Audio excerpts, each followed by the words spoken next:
اعوذ باللہ من الشیطان اللعین الرجیم بسم اللہ الرحمن الرحیم الحمد للہ رب العالمین الصلاة والسلام علی اشرف الانبیاء والمرسلین وعلى آلہ الطیبین الطاہرین المعصومین الذین اذهب اللہ عنہم الرجس وطہرہم تطہیرا اللہم صل علی محمد وآل محمد اللہم اخرجنا من الظلمات الوہم واکرمنا بنور الفہم اللہم افتح علینا ابواب رحمتک وانشر علینا خزائن علومک برحمتک یا ارحم الراحمین قال رسول اللہ صلی اللہ علیہ وآلہ وسلم انما بعثت لأتمم مکارم الاخلاق۔ عزیزان محترم، کتاب شریف معراج السعادہ کے موضوعات پر گفتگو آپ کے ساتھ ہماری جاری ہے، اور نہایت ہی گراں بہا درر اس کتاب کے مصنف جناب ملا احمد نراقی نے بیان فرمائے، جو تمام مؤمنین کے لیے اور بالخصوص اہل دانش کے لیے مفید ہیں۔ ان پر عمل کیا جائے اور خداوند متعال ان پر عمل کرنے کے نتیجے میں انسان کو وہ اعلیٰ مقامات عطا فرمائے کہ جس کا اللہ نے اپنے خاص بندوں سے وعدہ فرمایا ہے۔ آج کی گفتگو علم عقائد سے متعلق ہے، اصول اعتقادات سے متعلق ہے، لہٰذا اصول اعتقادات میں سب سے پہلے علم الہی آتا ہے، یعنی اصول عقائد بطور کلی اگر تمام اعتقادات کو کہا جائے تو وہ بھی علم الہی ہے، اور علم الہی میں سب سے سر فہرست علم توحید ہے۔ بس ہر شخص کا اصول عقائد کو سیکھنا اس پر واجب ہے، کسی کو چھوٹ نہیں دی گئی کہ وہ اعتقادات کے جو ہے وہ علم سے خود کو محروم رکھے، اور عقائد کے بنیادی مسائل سے جاہل رہنے پر کسی قسم کی کوئی معافی انسان کو حاصل نہیں ہوگی۔ لہٰذا وہ مسائل اعتقادات میں جو فلسفہ اور حکمت کی کتابوں میں بیان کیے گئے، نہایت ہی دقیق فلسفیانہ مباحث اعتقادات پر فلسفے اور حکمت اور عرفان کی کتابوں میں کی گئی ہے، ان گہری باتوں کو سیکھنا، ان کو جاننا یہ اعتقادات میں ضروری نہیں ہے، اور انسان صرف اجمالی طور پر ایمان رکھے یہ کافی ہے۔ اور کس چیز پر ایمان رکھے کہ جس پر تمام اہل اسلام کا، جس پر تمام شیعیان حیدر قرار کا، جس پہ تمام فقہائے اسلام کا اتفاق ہے، ان پر عقیدہ رکھنا انسان کے لیے کافی ہے۔ لہٰذا مرحوم اللہ احمد نراقی یہاں وہ نقاط بیان کر رہے ہیں کہ جن پر علماء اسلام کا اتفاق ہے۔ مثلا فرماتے ہیں کہ اس جہان کا خالق ہے، حضرت حق متعال نے اس جہان کو خلق فرمایا ہے، اور وہ ذات واجب الوجود ہے، یعنی جس کا وجود ضروری ہے، جس کا وجود ذاتی ہے، کسی سے اس نے اپنا وجود ادھار نہیں لے رکھا۔ جو اپنے وجود میں کسی کا محتاج نہ ہو اسے واجب الوجود کہتے ہیں۔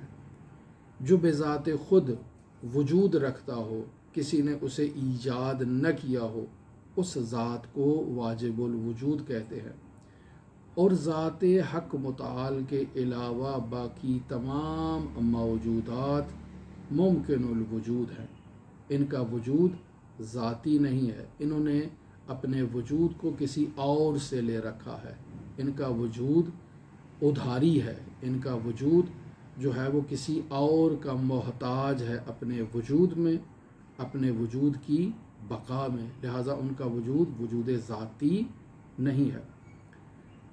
لہٰذا اس ذات کی الوہیت میں اس کا کوئی شریک نہیں ہے، تو جب ہم الوہیت کا ذکر کرتے ہیں اور کلمہ الوہیت استعمال کرتے ہیں خداوند متعال کے لیے، تو عرفاء کی نظر میں الوہیت سے مراد مرتبہ ایجاد ہے، یعنی خلق کرنا۔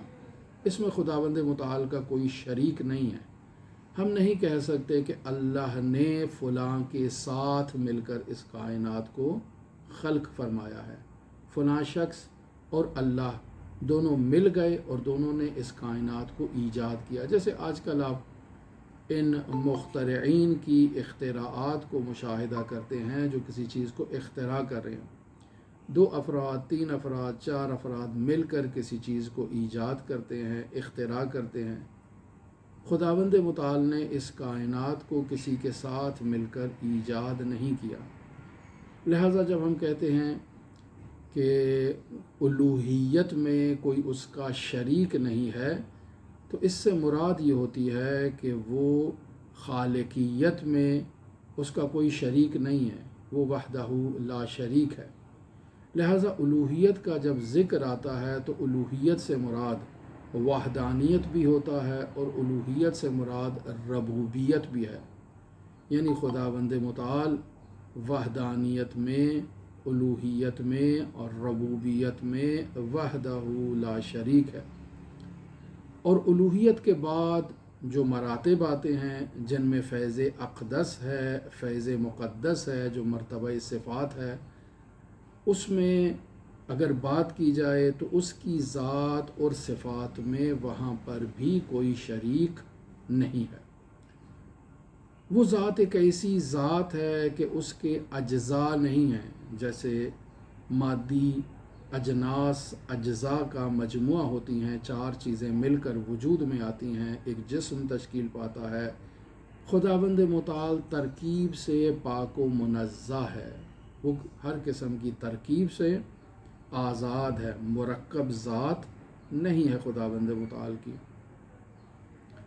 اور پھر اس ذات کے جسم اور جسمانی عوارض بھی نہیں ہیں۔ پہلے جب ہم نے کہا کہ خداوند متعال مادی نہیں ہے، یعنی خداوند متعال مرکب نہیں ہے، خداوند متعال جسم نہیں رکھتا ہے، اور جب جسم نہیں رکھتا ہے تو خداوند متعال کے جسمانی عوارض نہیں ہیں۔ کون سا عارض؟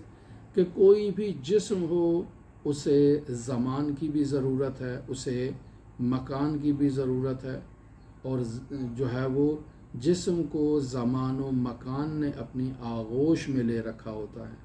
تو خداوند متعال زمان و مکان کا محتاج نہیں ہے، لہٰذا اس کے وجود میں جسم نہیں ہے، جسمانی عوارض نہیں ہے۔ یہ ہے اس کی صفات سلبیہ، اور صفات ثبوتیہ میں کہ اس کا جسم جو ہے وہ خداوند متعال ہر قسم کی ترکیب سے پاک و منزہ ہے۔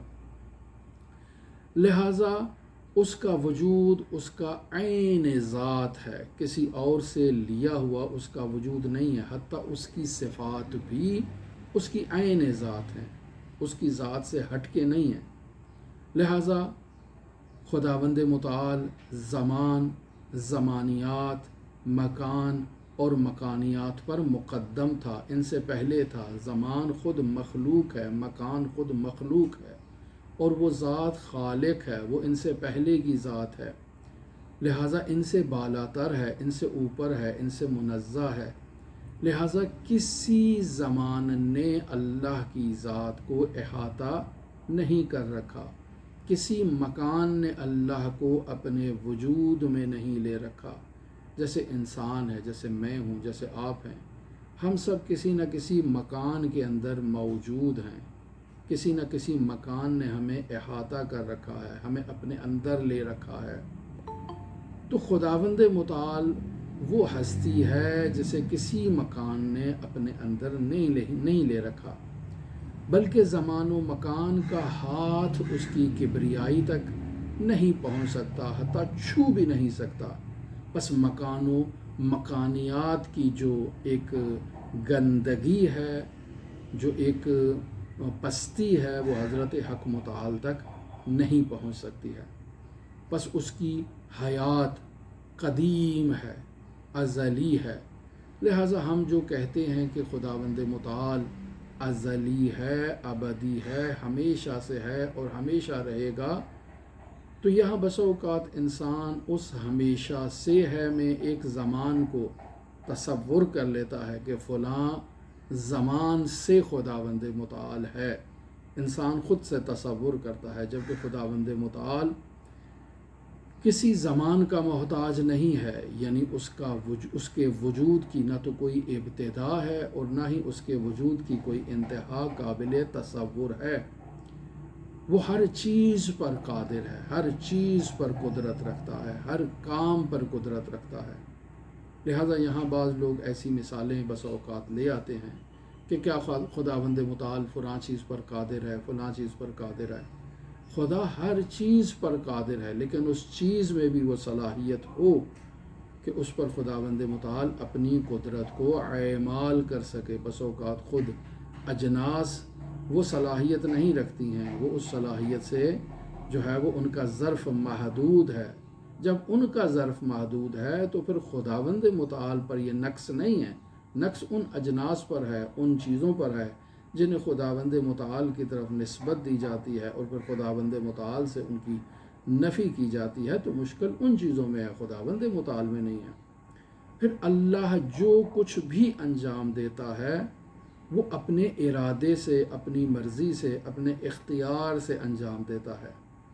کوئی اسے مجبور نہیں کرتا کسی بھی کام کے انجام دینے کے لیے کہ یہ کام تو کر، لہٰذا اللہ اس حکم کا مجبور ہو جائے، اس کے آگے پابند ہو جائے کہ اس کی اطاعت کرے، نہیں، ایسا ہرگز نہیں ہے۔ جو کچھ بھی اللہ تبارک و تعالی انجام دیتا ہے وہ اپنے ارادے سے، اپنی مرضی سے انجام دیتا ہے۔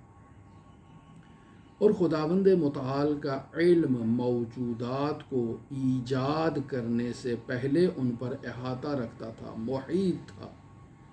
ہر چیز اس کی مشیت اور اس کے ارادے سے وجود میں آتی ہے، کوئی چیز اس قانون سے مستثنی نہیں ہے، ہر چیز اس کے امر ربوبی کے ماتحت ہے۔ جس چیز کا وہ ارادہ کرتا ہے اسے وہ خلق کرتا ہے، جو چاہے خداوند متعال ایجاد کرتا ہے، اس کے ایجاد میں کسی قسم کی رکاوٹ موجود نہیں ہے۔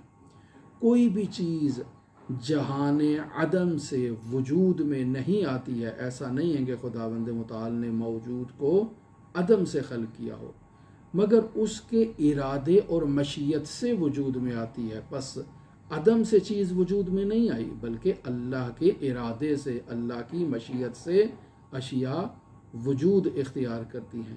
اس کا حکم عدل کے مطابق ہے، اس کا وعدہ ہمیشہ سچا ہوتا ہے، اور اس کے لیے کوئی مثل نہیں ہے، کوئی نظیر نہیں ہے۔ لیس کمثلہ شیء، اس کے مثل کی طرح کوئی شے نہیں ہے، اور وہ ایسا تام ہے کہ وہ تمام مخلوقات سے، تمام موجودات سے ماورا ہے، بلند ہے، برتر ہے۔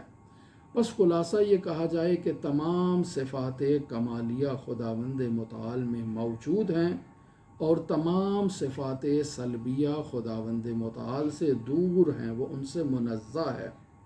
اور پھر یہ جان لینا چاہیے کہ حضرت خاتم الانبیاء، سرور انبیاء محمد مصطفیٰ صلی اللہ علیہ وآلہ وسلم حضرت حق متعال کے آخری رسول ہیں۔ یہ جو قرآن بین الدفتین ہمارے درمیان موجود ہے، یہ اللہ کا کلام ہے جو اللہ نے اپنے خاتم الانبیاء محمد مصطفیٰ کے قلب مطہر پر جو ہے وہ نازل فرمایا ہے۔ یہ ہمارا عقیدہ ہے، ہر مسلمان کا یہ عقیدہ ہونا چاہیے۔ رسول خدا صلی اللہ علیہ وآلہ وسلم جو تعلیمات لائے ہیں وہ تمام کی تمام تعلیمات برحق ہیں، ان تعلیمات میں کسی قسم کا نقص موجود نہیں ہے، کسی قسم کی ان تعلیمات میں جو ہے وہ بطلان موجود نہیں ہے، تمام وہ تعلیمات حق پر مشتمل ہیں۔ انبیاء اور ائمہ معصومین علیہم الصلاۃ والسلام کی تعیین، یعنی انبیاء کو نبوت دینا، ائمہ کو امامت دینا، یہ تمام کی تمام تعیین جو ہے وہ برحق ہے، درست ہے۔ ہم کسی نبی کے لیے نہیں کہہ سکتے کہ اس کو نبی نہیں ہونا چاہیے تھا، یہ کسی امام کے لیے نہیں کہہ سکتے کہ اس کو امام نہیں ہونا چاہیے تھا، یا نہیں کہہ سکتے کہ اس کی امامت نادرست ہے، ناحق ہے۔ یہ سب بطلان پر مشتمل عزیزان محترم عقائد ہیں۔ احکام شریعت، احکام دین، یہ سب حق ہیں، سب رسول خدا صلی اللہ علیہ وآلہ وسلم کی تعلیمات کا نتیجہ ہیں جو وہ لے کر آئے ہیں۔ اور آخرت کے بارے میں رسول خدا صلی اللہ علیہ وآلہ وسلم نے جو تعلیمات دیں، جو اخبار دیں، مثلاً قیامت سے متعلق، مثلاً حساب و کتاب سے متعلق، مثلاً میزان سے متعلق، پل صراط سے متعلق، جنت سے متعلق، جہنم سے متعلق، ثواب سے متعلق، عذاب سے متعلق، شفاعت سے متعلق، یہ سب تعلیمات برحق ہیں اور ہم ان تعلیمات پر اعتقاد رکھتے ہیں۔ اتنا ایمان انسان کی نجات اور انسان کی سعادت کے لیے کافی ہے عزیزان محترم۔ لہٰذا ان نقاط کو آپ توجہ فرمائیں کہ کوئی بھی مسلمان ان بنیادی اعتقادات کا اگر حامل نہیں ہوتا تو وہ دائرہ اسلام سے باہر نکل جائے گا۔ لہٰذا ان بنیادی اعتقادات پر ایمان کا ہونا یہ ہم سب مسلمان کے لیے ضروری ہے۔ لہٰذا ان دقیق گہری علمی گفتگو اور مباحث میں جانے کی جو ہے وہ ہر کسی کو ضرورت نہیں ہے، ہر کوئی ان گہرے مطالب کو سمجھنے کی صلاحیت نہیں رکھتا ہے، ہر کوئی ان گہرے مطالب میں داخل ہونے کی صلاحیت نہیں رکھتا ہے۔ لہٰذا جس انسان میں استعداد موجود ہو، صلاحیت موجود ہو، وہ اپنی استعداد، توانائی اور صلاحیت کے مطابق آگے قدم بڑھائے۔ لہٰذا صفات الہی کی دقیق کیفیت کے بارے میں علم کا ہونا، جیسے مثلاً کہا جاتا ہے کہ علم کی دو اقسام ہے، ایک علم علم حضوری ہے، ایک علم علم حصولی ہے۔ علم حضوری کسے کہتے ہیں عزیزان محترم؟ ذات معلوم کا عالم کے پاس ہونا علم حضوری ہے۔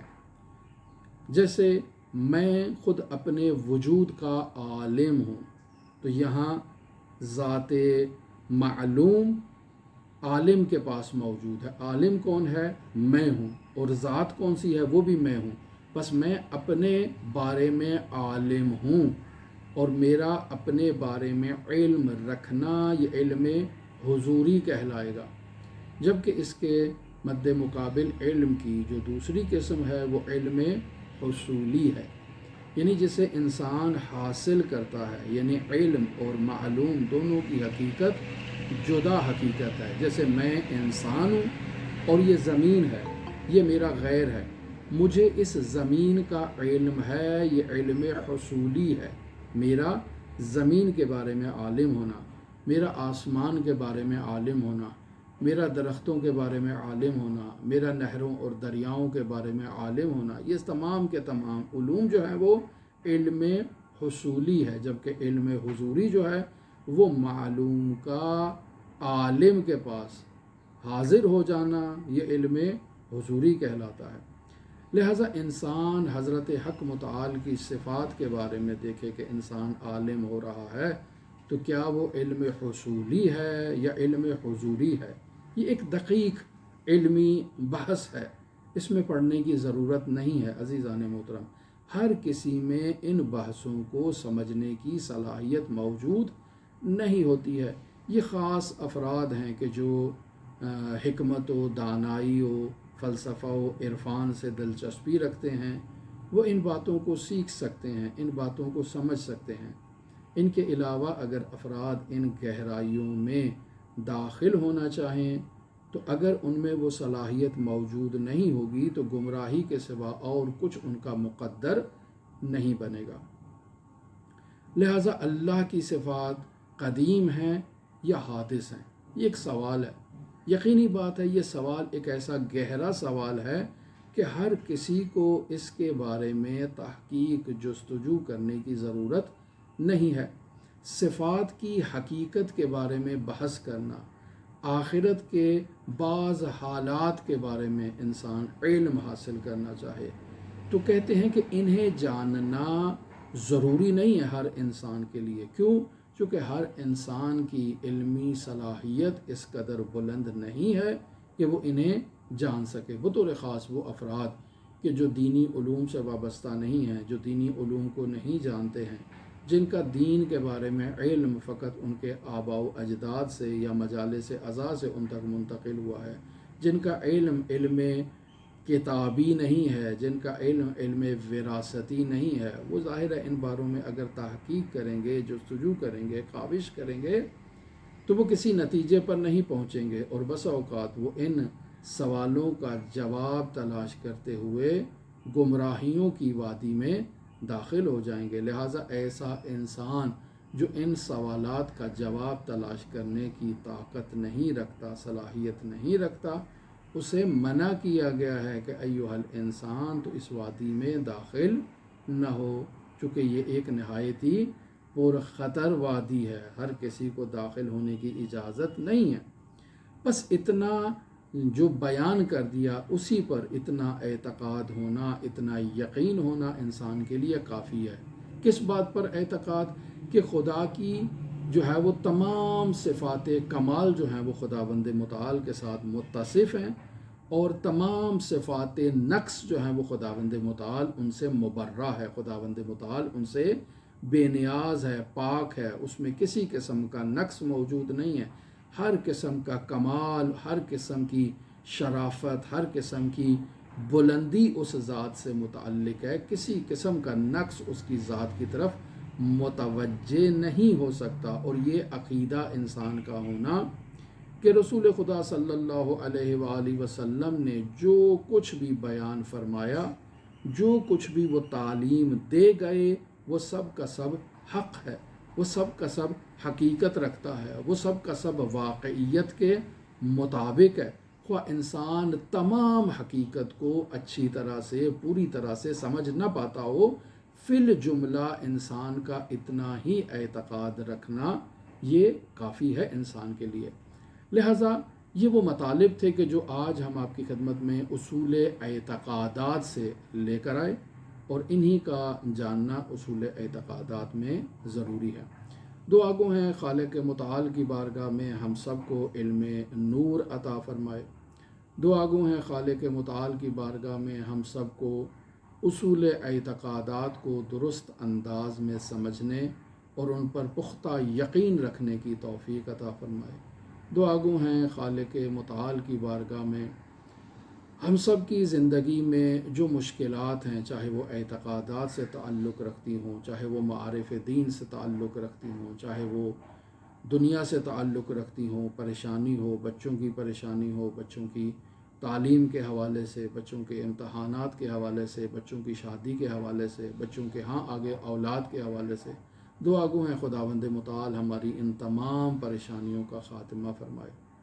دعا گو ہیں خالق متعال کی بارگاہ میں ہم سب کو علم نور عطا فرمائے، ہم سب کو اہل بیت علیہ الصلاۃ والسلام کی معرفت نورانیہ عطا فرمائے. دعا گو ہیں خالق متعال کی بارگاہ میں ہم سب کے گناہوں سے درگزر فرمائے، ان پر پردہ پوشی فرمائے، ہمارے گناہوں کو عیاں نہ فرمائے، ہمیں معاشرے میں رسوا نہ کرے. خداوند متعال تمام کبیرہ اور تمام صغیرہ گناہوں کو ہم سے درگزر فرمائے. دعا گو ہیں خداوند متعال منجی عالم بشریت حضرت صاحب العصر، صاحب الامر، صاحب الزمان کے ظہور میں تعجیل فرمائے، اور ہمیں حضرت کے اصحاب و آوان و انصار کی فہرست میں شمار فرمائے. اللہم صلی علی محمد و آل محمد وعجل فرج قائم آل محمد.